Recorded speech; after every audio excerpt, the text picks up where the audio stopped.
नमस्कार दोस्तों, ITI मेडी जी में स्वागत है दोस्तों। आज जो हम वीडियो लेकर आए वो 24 अगस्त को जो राजस्थान टेक्निकल हेल्पर का पेपर हुआ फर्स्ट शिफ्ट में, उसके ऊपर जो क्वेश्चन हमें मालूम है उसके ऊपर वीडियो लेकर आए।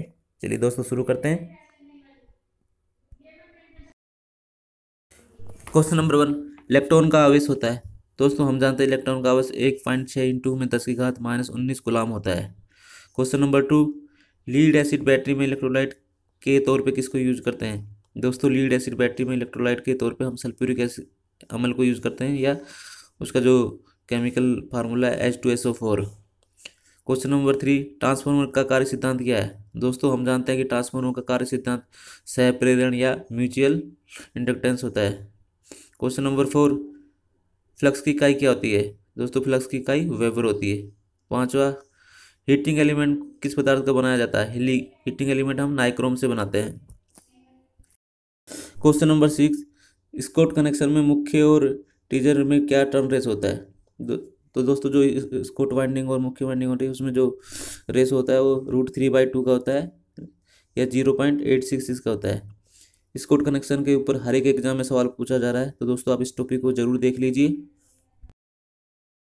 क्वेश्चन नंबर 7, 90 डिग्री ताप किस इंसुलेशन क्लास की रेंज है। तो दोस्तों जो वाई क्लास श्रेणी का इंसुलेशन है उसका अधिकतम तापमान 90 डिग्री रहता है। क्वेश्चन नंबर 8, यदि पोल और एन एस गिवन दिए तो हमारी फ्रीक्वेंसी क्या होगी। तो हम जानते हैं कि फ्रीक्वेंसी का फार्मूला क्या है, F = PN/120।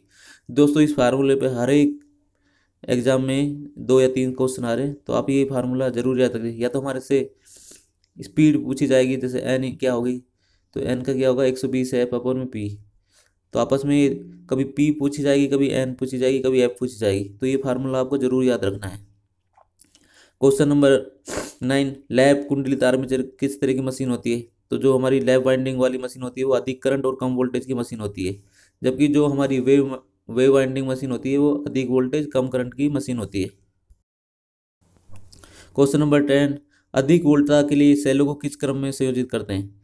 यदि दोस्तों हमें अधिक वोल्टेज चाहिए तो जो सेल है उनको हम सीरीज क्रम में लगाते हैं, और यदि हमें अधिक करंट चाहिए तो हम उनको पैरेलल क्रम में लगाएंगे। क्वेश्चन नंबर 11, ये क्वेश्चन भी हर एक एग्जाम में आ रहा है, भारत में मानक आवृत्ति कितनी है, 50 हर्ट्ज। दोस्तों क्वेश्चन नंबर 12 पर चलते हैं, धारा के मार्ग में अवरोध उत्पन्न करने वाली युक्ति कौन सी होती है। तो दोस्तों हम जानते हैं जो रेजिस्टेंस होता है वो धारा के मार्ग में अवरोध उत्पन्न करता है DC सर्किट में, तो इसका आंसर है प्रतिरोधक। क्वेश्चन नंबर 13 पे, निम्न में से कौन सा वाट मीटर केवल AC पर कार्य करता है। तो दोस्तों जो इंडक्शन टाइप वाट मीटर होते हैं वो केवल AC पे कार्य करते हैं, जबकि जो डायनामो टाइप होते हैं वो AC और DC दोनों पे कार्य करते हैं। क्वेश्चन नंबर 14 पे चलते हैं, DC सीरीज मोटर में स्पीड नियंत्रण हेतु कौन सी विधि है। तो दोस्तों DC सीरीज मोटर में हम स्पीड नियंत्रण हेतु फील्ड डायोडर विधि या आर्मेचर डायोडर विधि का उपयोग करते हैं। क्वेश्चन नंबर 15 पे चलते हैं, अगर बायस मतलब कि फॉरवर्ड बायस में डायोड का प्रतिरोध कितना होता है। दोस्तों जब हमारा डायोड फॉरवर्ड बायस में होता है, अगर बायस में होता है तो उसका प्रतिरोध 0 होता है, और जब वो रिवर्स बायस में होता है तो उसका प्रतिरोध अनंत होता है। पिछले पेपर में 23 अगस्त को इसमें रिवर्स बायस में पूछा गया था कि कितना प्रतिरोध होता है, और अभी इस पेपर में पूछा गया कि फॉरवर्ड बायस में कितना प्रतिरोध होता है। क्वेश्चन नंबर 16 में चलते हैं, एक डेल्टा वाउंड रोटर में स्लिप रिंगों की संख्या कितनी होती है। तो दोस्तों जो एक डेल्टा वाउंड हमारा रोटर रहता है उसमें स्लिप रिंगों की संख्या 3 होगी, क्योंकि डेल्टा में सिर्फ RYB 3 ही फेज होंगे। क्वेश्चन नंबर 17 पे चलते हैं, एल्काइन सेल में कौन कौन से अपघटक होते हैं। दोस्तों जो एल्काइन सेल होता है उसमें हमारा निकल होता है, फेरस होता है और कास्टिक पोटास होता है। क्वेश्चन नंबर 18 पे चलते हैं, डेल्टा संयोजन का उपयोग क्या है। दोस्तों हम डेल्टा संयोजन का उपयोग टर्सरी वाइंडिंग में करते हैं, प्राथमिक संचरण में करते हैं, तो जो ऑप्शन है उसके हिसाब से हम उसमें सेलेक्ट कर सकते हैं। क्वेश्चन नंबर 19, वोल्टेज रेगुलेशन होता है। दोस्तों इसके ऊपर भी क्वेश्चन एग्जाम में आ रहा है, वोल्टेज रेगुलेशन का हमारा फार्मूला क्या होता है, नो लोड वोल्टेज माइनस में फुल लोड वोल्टेज अपॉन में फुल लोड वोल्टेज इंटू में 100। तो ये परसेंटेज वोल्टेज रेगुलेशन का फार्मूला है। क्वेश्चन नंबर 20 पे चलते हैं, DC मोटर में सप्लाई टर्मिनल की दिशा बदलने पर क्या होगा। दोस्तों यदि हम DC मोटर में यदि हम आर्मेचर फील्ड या टर्मिनल की सप्लाई एक साथ बदल देते हैं तो हमारा जो घूर्णन की दिशा है वही रहेगी, चेंज नहीं होगी। तो दोस्तों हो सकता है अगले एग्जाम में ये पूछे कि DC मोटर में घूर्णन की दिशा हम कैसे चेंज कर सकते हैं। तो घूर्णन की दिशा चेंज करने के लिए या तो हमें आर्मेचर के कनेक्शन चेंज करने पड़ते हैं या फील्ड के कनेक्शन चेंज करने पड़ते हैं।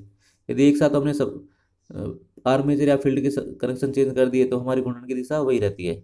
सप्लाई टर्मिनल पे भी अगर हम रिवर्स कर देते हैं तो भी हमारी घूर्णन की दिशा वही रहती है। क्वेश्चन नंबर 21 पे चलते हैं। कम्यूटेटर का कार्य होता है। दोस्तों कम्यूटेटर का कार्य डीसी मोटर में क्या करता है, वो बाहर से डीसी सप्लाई लेता है और कोयल के अंदर एसी सप्लाई भेजता है। जबकि डीसी जनरेटर में क्या होता है कि जो कोयल के अंदर एसी सप्लाई जनरेट होती है और बाहर के टर्मिनल में वो डीसी सप्लाई भेजता है। तो डीसी मोटर में क्या काम है उसका, डीसी से एसी कन्वर्ट करता है और डीसी जनरेटर में एसी टू डीसी। या अगर ऑप्शन में यदि दे रखा हो मैकेनिकल रेक्टिफायर, इसको हम मैकेनिकल रेक्टिफायर के नाम से भी जानते हैं। क्वेश्चन नंबर 22, कौन सी वाइंडिंग में समांतर पथ पोलों की संख्या पर निर्भर नहीं करते। तो दोस्तों हम जानते हैं कि डीसी मोटर में जो वेव वाइंडिंग होती है उसमें समांतर पथों की संख्या निश्चित रहती है, 2 रहती है, अतः वे पोलों की संख्या पर निर्भर नहीं करती है। क्वेश्चन नंबर 23 पे चलते हैं। एक 4 पोल डीसी मशीन जिसमें सिंपलेक्स लैब वाइंडिंग वाली मोटर है, उसमें समांतर पथ कितने होंगे। तो दोस्तों हम लैब वाइंडिंग में जानते हैं कि समांतर पथों की संख्या इज इक्वल टू पोलों की संख्या। तो यहाँ पे 4 पोल मशीन है तो समांतर पथ भी हमारे कितने होंगे, 4 हो जाएंगे। क्वेश्चन नंबर 25 पे चलते हैं। दोस्तों ये सवाल बार बार आ रहा है एग्जाम में, 23 तारीख को भी पूछा गया था। अस्थायी वायरिंग का उदाहरण है। तो क्लिप टाइप और फ्लेक्सिबल टाइप की जो हमारी वायरिंग रहती है वो अस्थायी टाइप की वायरिंग का उदाहरण होता है। क्वेश्चन नंबर 25 पे चलते हैं। आरएमएस अपॉन एवरेज वैल्यू क्या कहलाता है।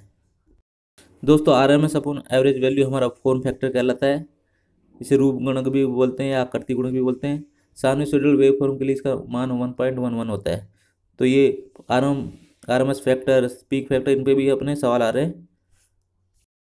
क्वेश्चन नंबर 26 पे चलते हैं। बैटरी में अपेक्षित घनत्व क्या प्रदर्शित करता है। तो दोस्तों जो चार्जिंग के स्तर को है वो बैटरी में अपेक्षित घनत्व प्रदर्शित करता है। क्वेश्चन नंबर 27 पे चलते हैं। प्रतिरोध का व्युत्क्रम है। दोस्तों जो प्रतिरोध का व्युत्क्रम है वो चालकता कहलाता है, यानी जी इक्वल टू 1/r। इसका मात्रक महो या सीमेंस होता है। क्वेश्चन नंबर 28, प्रदीप्त की इकाई क्या होती है। इल्यूमिनेशन की क्या इकाई होती है दोस्तों, लक्स होती है। क्वेश्चन नंबर 29 पे प्रतिरोध की इकाई क्या है, ओम। क्वेश्चन नंबर 30, धारा की इकाई क्या है, ampere. Question number 31, bridge rectifier में डायोडों की संख्या कितनी होती है। ब्रिज रेक्टिफायर में डायोडों की संख्या 4 होती है। हाफ वेव रेक्टिफायर में डायोडों की संख्या 1 होती है। फुल वेव रेक्टिफायर में डायोडों की संख्या 2 होती है। क्वेश्चन नंबर 32, सोल्डर का अलॉय क्या होता है। तो सोल्डर का अलॉय लेड और टीन होता है। क्वेश्चन नंबर 30, दोस्तों ये क्वेश्चन तो हर एक एग्जाम में आ रहा है। ब्रीदर में किस पदार्थ का उपयोग नमी सोखने के लिए करते हैं, सिलिका जेल का।